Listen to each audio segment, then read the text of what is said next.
Hi, I'm Sarah from Heirloom Creations, and we're going to recap the Sewtopia Sewing Club from February 2014. So if you missed it, we're going to just quick show you the samples. It was all about pillows.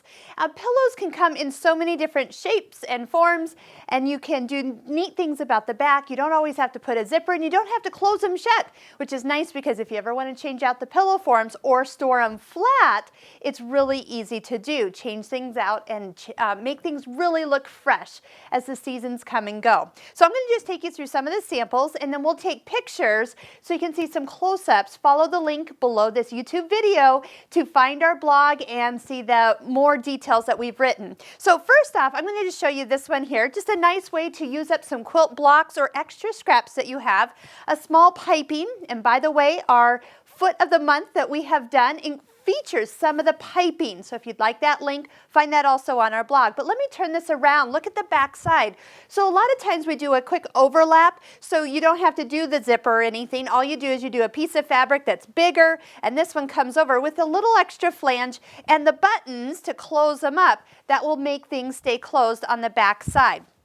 Next, if you have a piece of beautiful lace, why not just tack it down with some matching thread onto a back, and then that way you have something that you can show it off with, put a pillow in, form in it, change it out again as the seasons change. Now another thing we do at Heirloom Creations is we do a lot of samples.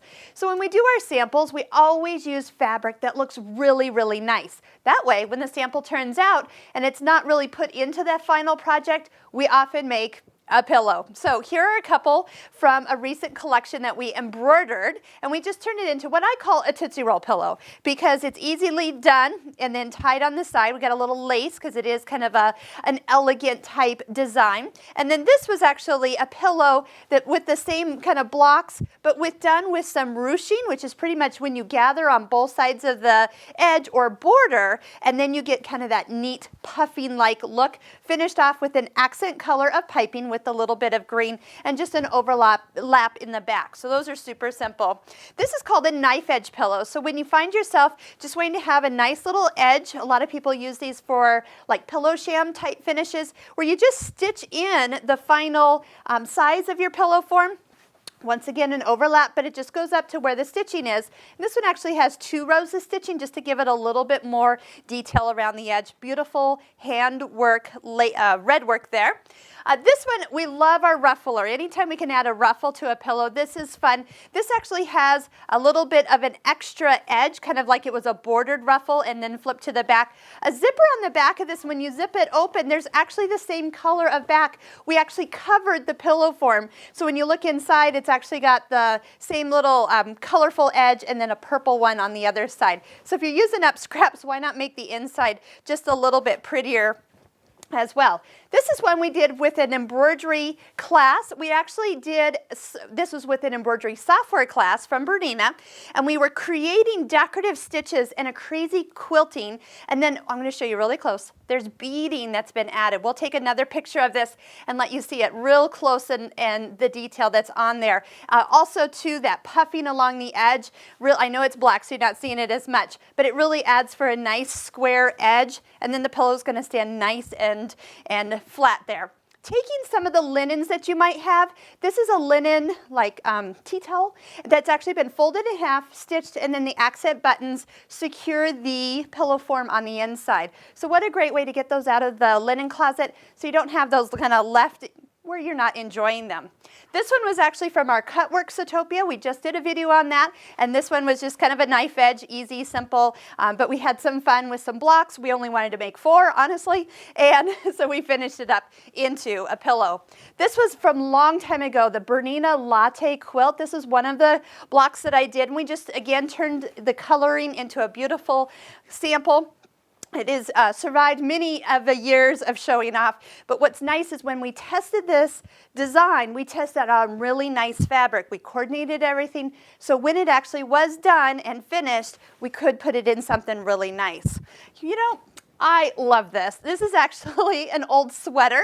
You know, maybe not something you want to wear all the time, but what we've done is we've just gone ahead, we've backed it with a little bit of a wool plaid, and then one thing, I'm going to open this up because this one has a zipper on the bottom.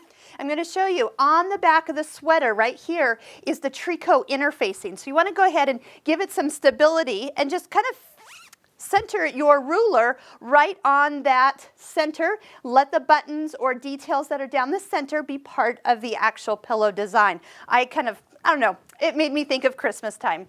This is a beautiful silk pillow. Now, it's got a couple options here. What we've done is we did a silk pillow middle with these ties. I'm going to just kind of slide these off because this is a reversible outside pillow. So we have pillow number 1 with a embroidered digitized design from one of our classes, but watch what's on the inside. So we've kind of got double use out of this because as we flip it around, we have another silk Dupioni design that has been stitched, and we'd use the same exact pillow form to slide back in there and tie it up and really get that nice look.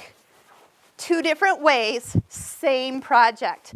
And then we could just bring that up and then tie those back into place. How quick is that to have a quick change on one of your furniture items? Let me reach across here.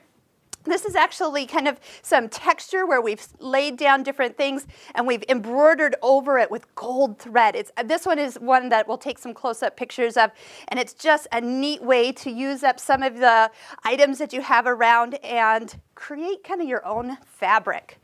These two, let me reach across here. Just a fun way to do it on the back. This is kind of a neat way to just tie it closed and then just with the ruffle and a hemmed edge. So you can use your hemmer foot to go around there if you just want a single edge ruffle.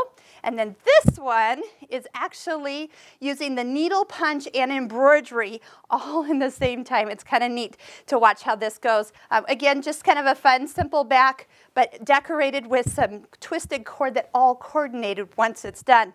So this was just a little bit of a recap. I love having a bunch of pillows around, and they are a great way to use up some of those blocks that you might have kind of orphaned. Why not turn them into a pillow and have something to enjoy for the future? Now watch as we do our Sewtopia Sewing Club next month. Will be all on scarves.